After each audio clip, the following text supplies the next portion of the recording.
The first time the heart monitor screamed, it wasn't the sound that shattered the silence of the hospital room. It was the sudden, impossible movement of a hand that no one believed would ever move again. For 6 long months, the man lying in that bed had been as still as stone, a billionaire in a coma, written off by doctors and forgotten by the world. But in that moment, as a young nurse gently wiped warm water across his chest, something miraculous stirred beneath the silence, and a destiny far greater than either of them could imagine began to unfold.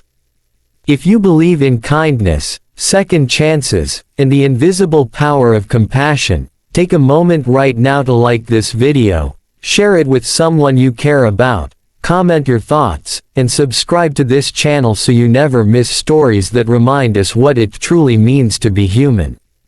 Everyone in the hospital knew the name Alexander Reed, even if most had never seen his face. He was the kind of man whose wealth had built towers, funded research, and moved entire markets with a single decision.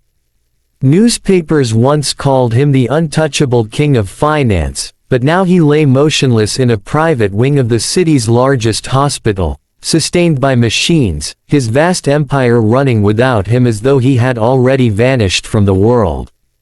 To most of the staff, he was nothing more than a silent patient in an expensive room, another lost soul waiting for either a miracle or an ending. But to Lily Carter, he was something very different. Lily was young, barely 24, with tired eyes that carried far more life than the hospital lights ever could. She had become a nurse not because it was easy or glamorous, but because she had once been a scared little girl watching her mother fade away in a hospital bed, wishing someone would treat her like more than just another file. Now Lily worked endless shifts, covering extra hours because she needed the money and because she couldn't stand the idea of leaving someone alone. When she was assigned to Alexander Reed's room, most nurses saw it as a privilege, but Lily saw it as a responsibility. He might have been rich beyond imagination, but he was also a man trapped inside a silent body, and that was something she could not ignore. Every morning, Lily would step into his room with the same quiet respect she gave all her patients. She would speak to him as if he could hear, telling him about the sunrise, the weather, or the little things she noticed outside the window. She didn't know if it made a difference, but she believed words carried warmth, and warmth mattered when someone was frozen in between worlds. Bathing him was part of her routine, and she did it with a gentleness that seemed almost sacred. Warm water, soft cloth, careful hands. To anyone else it was just a task, but to Lily it was an act of dignity. The doctors had long given up hope. Alexander's coma was deep, and the damage to his brain was extensive. They kept him alive because his family insisted, and because money could keep machines running forever, but no one truly believed he would wake. Lily, however, refused to see him as a lost cause. She would sometimes tell him about her own life, about growing up in a small town, about losing her mother, about how she dreamed of becoming someone who could make people feel less alone. In a strange way, she felt as though he was listening, even though he never moved. On one ordinary afternoon, as rain tapped gently against the window, Lily was bathing Alexander like she had done so many times before. She was tired that day, her body aching from double shifts, her heart heavy with worries about rent and student loans. Still, she kept her hands steady, wiping his skin, adjusting the sheets, making sure he was comfortable. And then, without warning, it happened. A tiny twitch ran through his fingers, so faint that it could have been imagined, but Lily saw it. Her breath caught in her throat as she froze, staring at his hand, willing it to move again.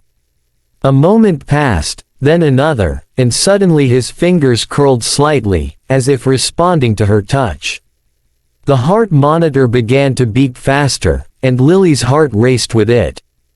She had been trained not to panic, but nothing could have prepared her for the sight of a man everyone believed was lost suddenly showing signs of life. She called for help, her voice trembling as doctors and nurses rushed into the room. As they checked his vitals and adjusted the machines, Alexander's eyes fluttered beneath closed lids, as though he were fighting his way back from a long, dark dream. And then, slowly, unbelievably, his eyes opened. The room filled with stunned silence. A man who had been gone for 6 months was suddenly looking at the world again, confused and fragile, but alive.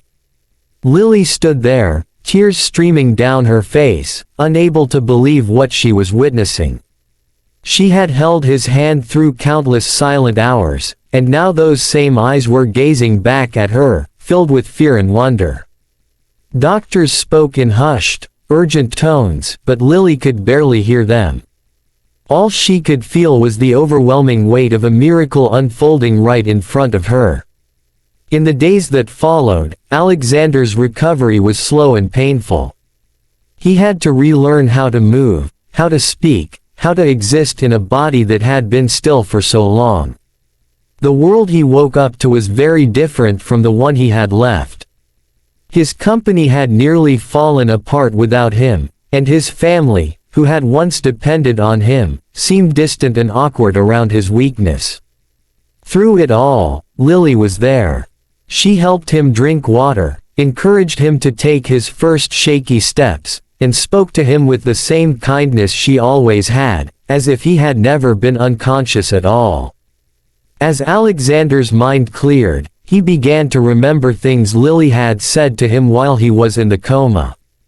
It was as if her voice had reached him in that dark place, guiding him back to the surface. He remembered her telling him not to give up, telling him that he was not alone. Though he couldn't speak much at first, his eyes followed her whenever she entered the room, filled with a gratitude that words could not express. For the first time in his powerful life, Alexander understood what it meant to be completely helpless, and how much it meant for someone to care anyway. Lily, meanwhile, struggled with her own emotions. She was proud to see him improving, but she also felt strangely small in his presence. He was still a billionaire, still someone whose name carried weight, while she was just a nurse trying to survive. Yet Alexander never treated her that way. As his strength returned, so did his curiosity about the woman who had never left him. He wanted to know about her dreams, her fears, and the life she had outside those hospital walls. In his fragile state, stripped of all power and control, he began to see Lily not as an employee, but as a person who had saved him in ways no money ever could. Weeks turned into months, and Alexander was eventually able to leave the hospital.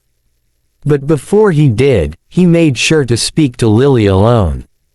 His voice was still weak, but his eyes were clear, filled with a new kind of determination. He told her that he remembered her kindness when he was lost in darkness, and that it had given him the strength to come back. Lily listened, her hands shaking, never imagining that someone like him would even notice her in such a way. For the first time in her life, she felt truly seen. After Alexander was discharged, Lily returned to her normal routine, assuming that chapter of her life was over. But something inside her had changed. She had witnessed a miracle, and it reminded her why she had chosen this path in the first place.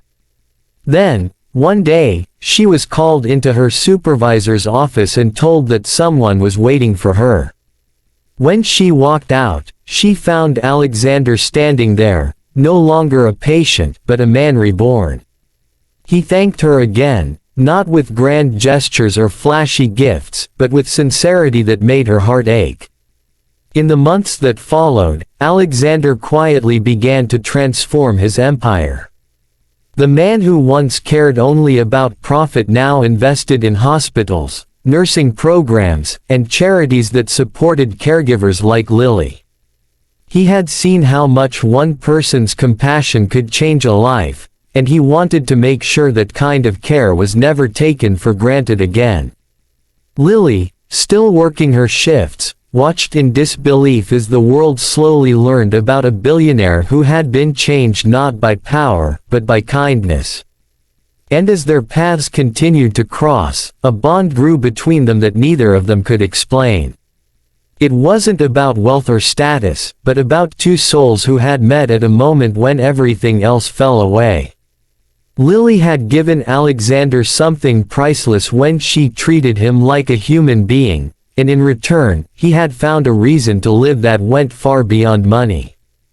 Before this story ends, take a moment to comment below with a single word that describes how this journey made you feel.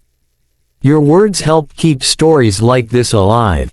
As Alexander and Lily looked back on the moment that changed everything, they both understood that miracles are not always loud or dramatic. Sometimes they happen in a quiet hospital room, through a gentle touch and a heart that refuses to give up. And if this story touched your heart, if it made you believe even a little more in the power of compassion, please like this video, share it with someone who needs hope, and subscribe so we can continue telling stories that remind us of the beauty in being human.